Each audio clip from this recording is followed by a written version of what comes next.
And well, it's the most stinging attack ahead of 2023 Telangana elections, but may just change the contours of the 2023 general elections as well. The self-appointed champion of Muslim rights, AIMIM chief Asaduddin Owaisi, has lashed out at the so-called secularists. In a stinging attack on the I.N.D.I.A bloc, Asaduddin Owaisi has singled out the Congress and its forgotten promises in Karnataka, from allying with Hindutva party Shiv Sena to failing to ban Bajrang Dal, from Karnataka Congress's inability to restore the 4% Muslim quota to refusing the reverse on the hijab ban. The prominent Muslim Neta has pulled no punches as he speaks exclusively to Times Now. Listen in.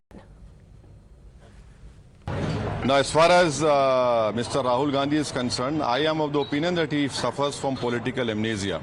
And there are many examples where we supported the Shivakumar Reddy, then the last government of erstwhile Andhra Pradesh. During President Pradhan, he lost in Amethi. Did Rahul Gandhi take some money from Smriti Irani? As a party president, he lost the 2000 parliament elections. So he not only suffers from political amnesia, but suffers from huge arrogance. You have an open alliance with Uddhav Thackeray, Shiv Sena. How is Shiv Sena secular to you? You have a Nitish Kumar with you, who was the railway minister when Godhra happened. What about the ban on Bajrang Dal? Please tell me. Forget about Muslim reservation. Forget about the hijab issue. What about the ban on Bajrang Dal? You could have easily done it. Now, as far as Mr. Rahul Gandhi is concerned, I am of the opinion that he suffers from political amnesia. You have an open alliance with Uddhav Thackeray, Shiv Sena. How is Shiv Sena secular to you? You have a Nitish Kumar with you, who was the railway minister when Godhra happened. There are two national parties in a state. It is the minorities, Dalits and Adivasis who are at the receiving end of their politics. BJP will not entertain them. BJP will classify them as anti-national. And the Congress party in turn will create a fear of their life amongst them and use them to further their political objectives. In Telangana, you have a third political force called KCR. So a very political balance is maintained over here. That is very important for us. We feel that KCR has to win, and there's a third political force in Telangana, and we cannot live at the whim. Same thing about his predecessor, Mr. Shivakumar Reddy. I still oppose him politically, but the present PCC president started his career in RSS.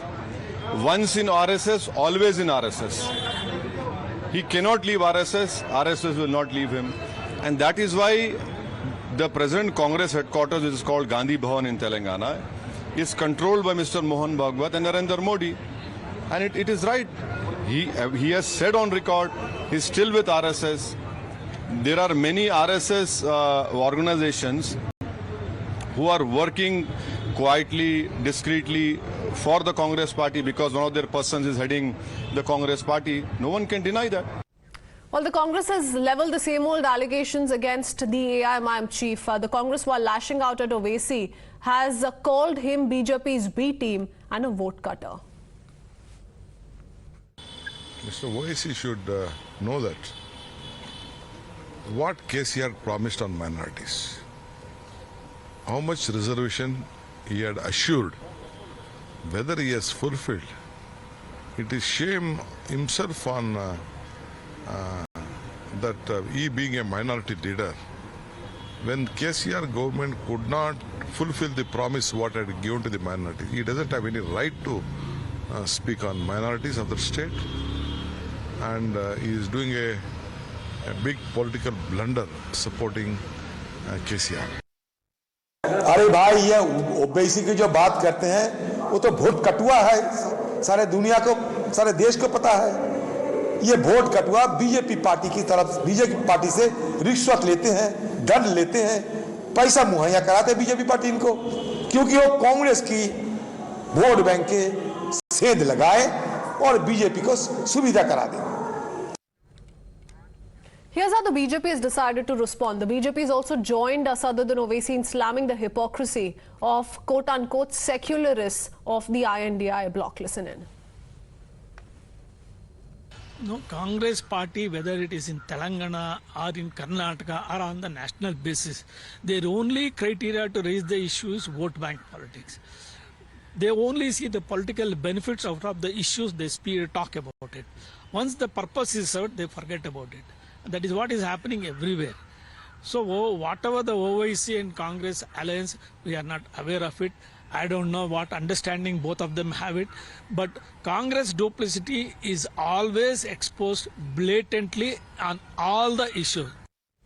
On that note, let's quickly open this up with our experts joining us this evening at 5 p.m. We have political analyst Mithun Vijaykumar. Also with us is leader of the Congress party, Sam Prasad Meka, and BRS leader Khalikur Rahman. My first question, though, is to Mr. Meka, because this indeed is a scathing attack at the Congress party. While Asaduddin Owaisi maintains, Mr. Meka, that the BRS must be voted, clearly backing Chief Minister KCR, says this must be done in order to ensure that the BJP does not come to power, because the Congress will end up eating into the minority vote share. That's what he's trying to imply. But the examples he's given are very serious in nature, saying that several promises have been made, especially keeping in mind the minority vote bank, and none of them have been fulfilled by the Congress. So essentially calling out the Congress's lies. Okay, see, Mr. Owaisi is very, too rattled at the moment, and what he is intending to say, as framed by you, is Congress is eating into minority. No, Congress is not just eating into minority vote.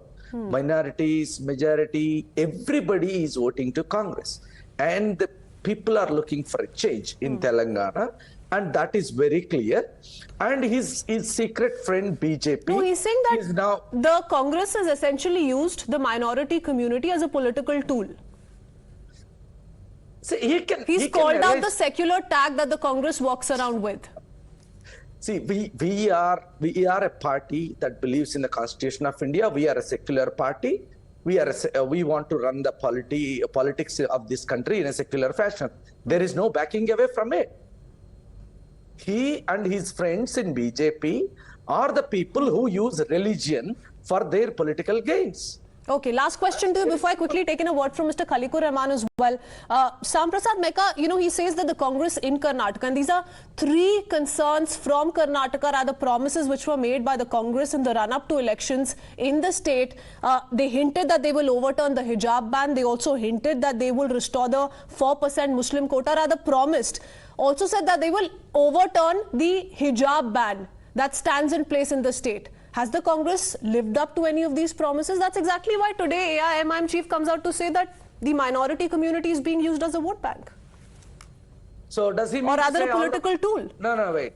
I'm asking you, does Mr. Owaisi mean to say all the minority community voted for Congress because of these two issues in No, Karnataka? But why were these promises made and why have they not been fulfilled? No, we were they not made to garner votes? Were they not made to attract a voter base? No, wait. Who is getting attracted? Okay. Who is deducing that conclusion? Okay. Mithun Vijaykumar, would you want to quickly come in on that?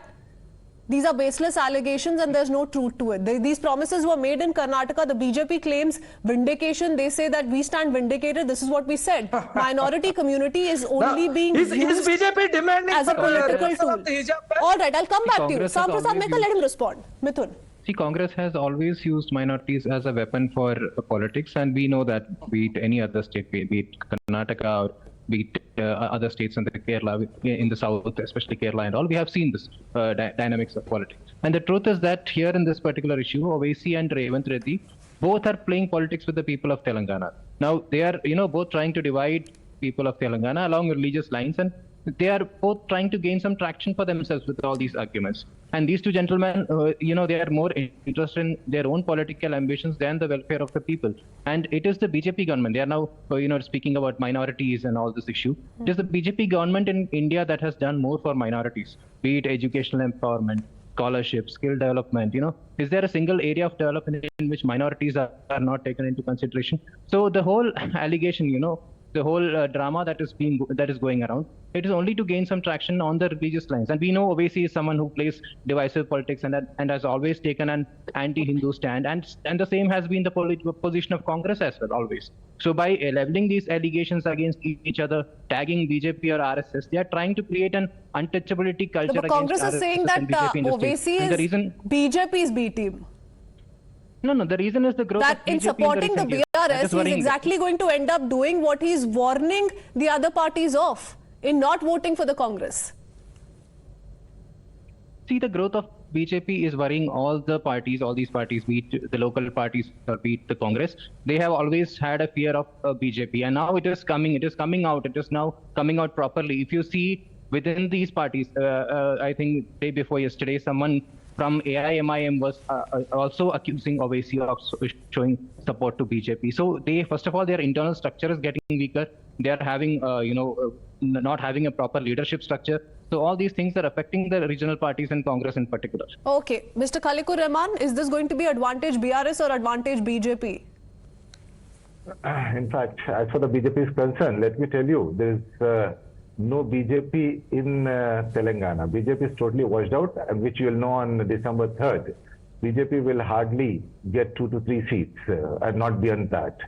And now coming to the Congress's vote bank politics, and just before the run up to any election, the minorities coming to the fore, and then the Congress starts talking about the minorities, and the Congress starts talking about releasing the minority specific manifesto, and then the Congress tries to attract the minority votes just by showing either BJP or some other party as a threat to them, and the Congress has But do you welcome the support by Asaduddin Owaisi? Because the Congress says you must watch out that Asaduddin Owaisi is actually a vote cutter. He's actually doing the BJP's job for the party. See, as for Mr. Asaduddin Owaisi and every single resident of Telangana is concerned, they have been seeing the development, they have been seeing the kind of the policies what our government have introduced, and based on that, they are all coming forward to support BRS party, because they know what BRS party has done for the people of Telangana, what BRS party has done in this last 9 years for the inclusive growth of the state, of the region. And now the BRS party in fact stands with every single section of the society, be it minority, be it Hindus, Muslims, Christians, Sikhs, everyone. So BRS does not distinguish and BRS does not play the religious politics like the BJP plays. And if Mr. Asaduddin Owaisi is supporting BRS, that is because of the development what he has seen in the You're state. saying it's because of the work that the BRS has done, that the BRS is an inclusive party. It takes care of concerns of not just the minorities, but each and every section in Telangana. Fair enough, but it's going to be interesting to watch out how the AIMIM is going to be contesting against the BRS, at least on those 9 seats it's going to be fighting elections on. So how does the BRS respond to that? I'm going to come back to you in just a bit. But what's also interesting, Mr. Sam Prasad Meka, is the comment that has come in from Asaduddin Owaisi very recently, calling Revant Reddy of the Congress RSS's puppet. Says that, the Congress headquarters in Hyderabad are taking direct instructions from Mohan Bhagwat. Yeah, I leave it to his judgment. See, just because Revant Reddy has some ABVP connection when he was in 4th class or 5th class, these are meaningless allegations and meaningless talks. Now, while the entire country knows who is the best friend of RSS at the moment, right? Everybody knows who is the best friend of BJP. That's Mr. Owaisi. He is using the minority community. He is using the religion. He has become, instead of batting for the Constitution of India, he has become Owaisi is saying you're using the minority community. Party. Mr. Sam Prasad Meka, you made certain promises in Karnataka, and a leader in Madhya Pradesh, Digvijay Singh, comes out to say we will not ban the Bajrang Dal. Why did you equate the Bajrang Dal with the PFI, speak of a ban when you did not even intend on turning it into a reality? Be it right or wrong. Why did you talk about the 4% Muslim quota? Why did you talk about, overturning the hijab ban? Why was all of that said in the first place and right before elections? Okay, is your question completed or the monologue? Go ahead. See, the simple thing is Congress during the Karnataka elections has clearly told PFI and Bajrang Dal such organizations will be banned and it will be considered, right? If they do any of those old harkat, it's going to happen. Don't worry. We are just watching. So 3 instances cited by Owaisi, none of them have been turned into a reality. Why? 30 seconds, sir. I'm running out of time. I need to head into a break. Why? First of all, Mr. Sam Prasad Meka. Don't give so much importance to Owaisi. Who is he? He is after all contesting in 9 seats in Telangana. He has 1 MP. He has no presence in Karnataka. Who is Owaisi? Who is Owaisi? Okay. You've labelled Owaisi as a nobody. It doesn't quite matter whether or not he's extending his support to the BRS. The allegations levelled by him are completely baseless. That said, the issues raised by him, sir, have most certainly not been turned into a reality so far by the Congress. It's been 6 months. Let's see how that plays out. Gentlemen, thank you for joining us this evening.